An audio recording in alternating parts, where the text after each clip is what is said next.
All right, so why do we care about the critical numbers again? We care about them because there is a theorem that says that our extrema, so again, our max and min, they will occur at those critical numbers. Now, this next little part right here is really for your information. This theorem is not saying that if you have a critical number, you are 100% guaranteed it is a max or min. What this theorem is saying is it's saying that if you have a max or min, then you know that it's a critical number. Okay, but here's the problem.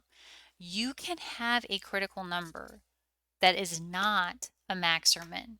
So the converse or the inverse of this statement is not true. So if it's a critical number, then we have a max or min. That statement is false. And an example of this, a counterexample of this, is if you look at the function f of x is equal to x cubed. And again, this is totally for your information. If you want to skip this video, that is totally fine. But I want to mention this just really quickly so you can see this. When you're looking at f of x is equal to x cubed, if you take and find your critical numbers, it would be 3x squared equals 0 for the derivative. You would divide by 3, you would take the square root of both sides and get x equals 0.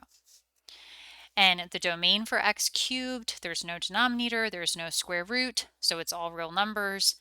This x equals 0 is interior to the domain.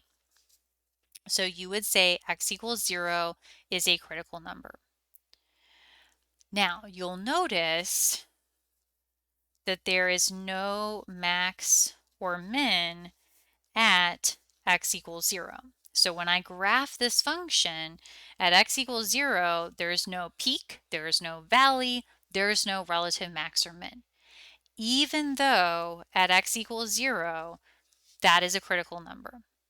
So it's not going to be enough to just say, okay, here are my critical numbers, therefore that's where the max or min is.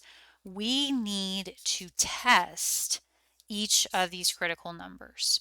And the way that we are going to test the critical numbers is by drawing a number line. And we're going to talk about why we would draw a number line in the next section or the next page here.